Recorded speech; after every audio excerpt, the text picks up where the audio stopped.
I can't count how many times I've been around 1 point away from ranking up, then I immediately go on a 2 to 5 loss streak. Now, see, I think that might be like a system issue, because every game I think does that. Or maybe that's just a mental thing we humans have. I'm not sure, but it could be either one. It's got to be one or the other, though, because it happens way too often. It's always your rank up game that is your hardest. Hey, what's up, guys? We got another reaction video for you guys. The truth about Marvel Rivals rigged matchmaking, boys. It's all rigged. It's all against you. But let's find out what that truly means. So let's start the video. It's Marvel, baby. And yo, losers queue is definitely real. From getting what some Preach, brother. Preach. sometimes seems like literal AI on your team to the possibility. Well, because you can get AI on your team until like Diamond, I believe. I think Diamond's when you stop getting bots. Of implementing mechanics that reduce and increase hurt box sizes. The Marvel Rivals honeymoon phase can no longer blind me from the abysmal matchmaking I've been experiencing on my grind to diamond. Oh. Win streak, loss streak, win streak, loss streak. 3 games in a fucking row. My team are the literal X-Men fighting a horde of Sentinels. And after that, NetEase is like, okay, buddy, no more satisfaction for you. They turn into my fucking ancestors and force me to have something to fight for. They taunt me with the possibility of a rank up by giving me a win streak until I get 4 or 5 points away from my He really said they took away my freedom. desired rank. Sometimes it's even 1 point. Then they put me on a team with retarded Randall and incompetent Andy. Let me calm down. I don't want to sound too upset because in all honesty, I'm feeling marvelous. Now, the matchmaking at Marvel Rivals is doing something labeled a fixed coin flip. It's a system in place that makes you feel like your wins and losses are defined by your current skill level. While that is somewhat true, like Grandma Ocean used to say, the devil is in the details. This is a quick reminder to contact your grandparents if you are fortunate enough to still have them in your life. They are old as hell, bro, and they are proud of your lame ass no matter how much of a fuck up you are. Don't be an asshole. Hit them up. Well, you may ask, why do I believe Losers Q is real and it's just not me coping out of my fucking mind? Well, the principal investigator for NetEase matchmaking research and development just flat out told us, inadvertently at least. In this video here, you can easily Google this shit on your own if you want to watch the entire 50-minute video. But I'm not going to do that. I am not Asmongold. I am not Asmongold. Poor Asmon, bro. Right. Poor Asmon. AI enhanced the matchmaking practices in NetEase games. The overview of the presentation states, many factors should be considered in a matchmaking system design, such as waiting time in queue, network latency differences, skill gaps, and defeat streaks. Oof. Defeat streaks, you say? You mean those defeat streaks where you match me with complete idiots that even Patrick Star would turn his nose up at? Oh, yeah. Then have the audacity to throw me a participation trophy in an AI match's clothing? This pretty much solidifies bots being in the game, by the way. Bots being prevalent in Marvel Rivals. Yeah, we got a lot of videos on that. We got videos about them being in ranked. We got videos about them being in quick play. Like, there's just too much evidence. You can't deny it anymore. And I think they even have confirmed it themselves, but I could be wrong. But even if they haven't, like, it's obvious they're there. It was the birth of this channel. It we were not born yesterday. So much I had to make a video on it. My very first Marvel Rivals video was covering the bots in the game. Link above. And it continues. This includes win patterns, the factors that influence the victory in a match, and the algorithms that incorporate these factors during the application of machine learning. This is basically saying they're calculating how well you do and the reason why you're doing so well so they can use it against you later. Putting you on a team that the algorithm knows you won't sync well with as a collective. Now, I don't want to go full conspiracy and say they go as deep as finding out what characters you have the most issue providing damage to and then matching you with someone who has a higher chance of choosing that character, but I wouldn't rule it out completely. That would be wild. There's more. It also includes churn patterns, the factors that influence the player's churn after this matchmaking proposal, and the tricks to optimize matchmaking practices. Churn patterns are basically the patterns of players leaving the game after a certain time. Yeah. In Marvel Rivals case, it will be how often we stop playing after we go on a winning or losing streak, even with NetEase attempts to trick us into an optimized experience. Have you ever had those games where you're smoking the enemy left and right? They are complete ass cheeks compared to you right now. Everything is in sync. Your supports are ulting to counter the Hela and the Punisher. Somehow your Spider-Man is the actual Peter Parker. Your Black Panther is so good. Chadwick Boseman graves illuminate into the heavens.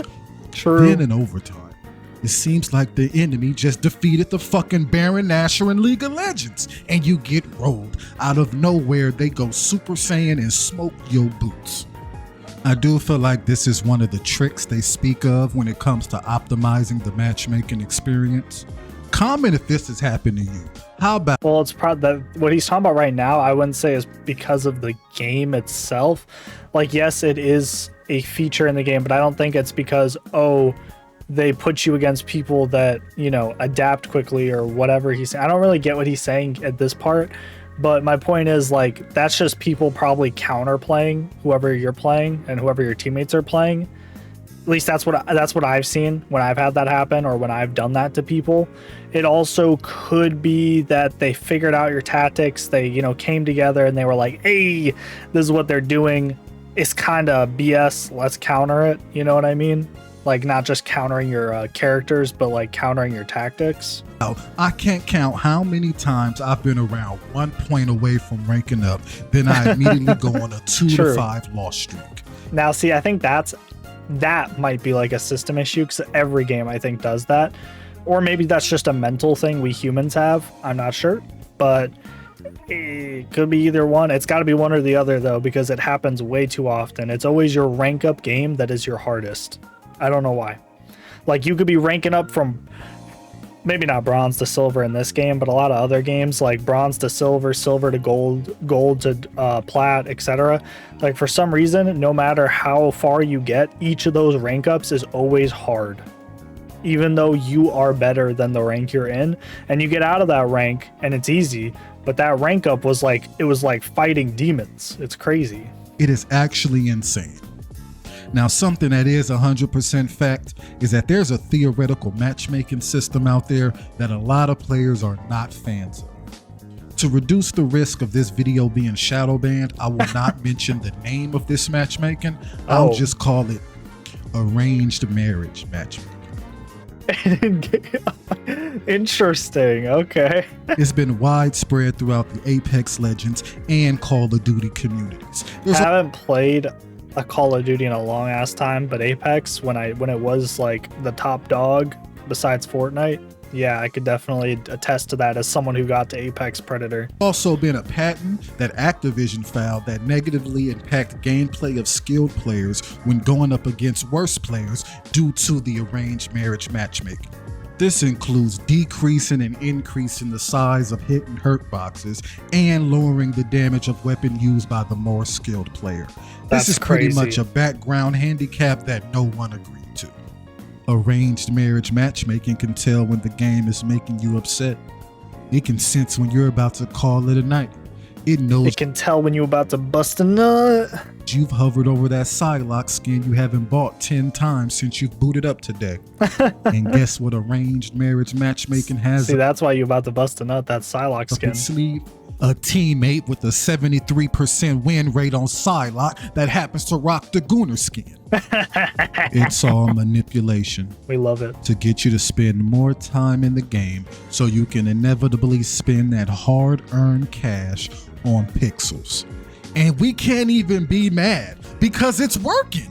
Marvel Rivals has been thriving since its launch, and it is showing no sign of slowing down. I want to be honest, though. I think a lot of people do not like the state of ranked, but I don't think that matters as much as people enjoying the base game.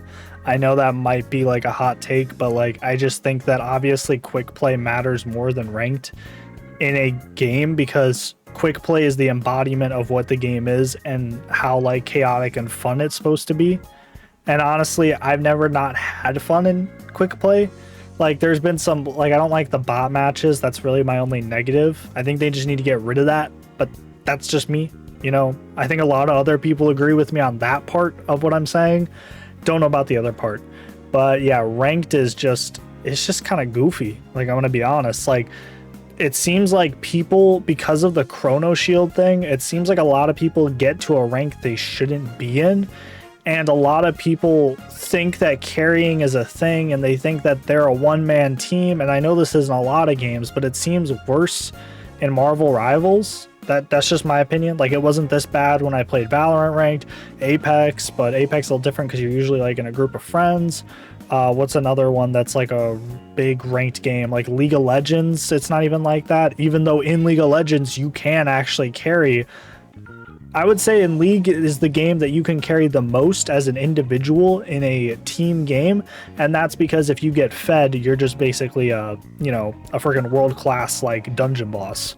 But anyways, the point is, like, everyone thinks that they're this one-man freaking team when you need 6 of you to win. There's a reason that there's like 1 out of 10 times that you're ever gonna win a game where you are down a player. It doesn't matter how bad that player was. It's an extra body. That's all that matters. It's an extra body contesting the objective, an extra body healing, an extra body doing damage, an extra body taking damage. And stats don't mean shit. Like, they're only like I've said before, 25% of what is actually going on.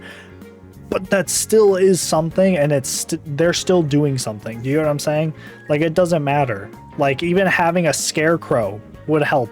Like, it doesn't matter because at least it is someone else they have to shoot. That's why Loki clones are kind of good, because people are going to waste time shooting them. 1, because they heal and do damage.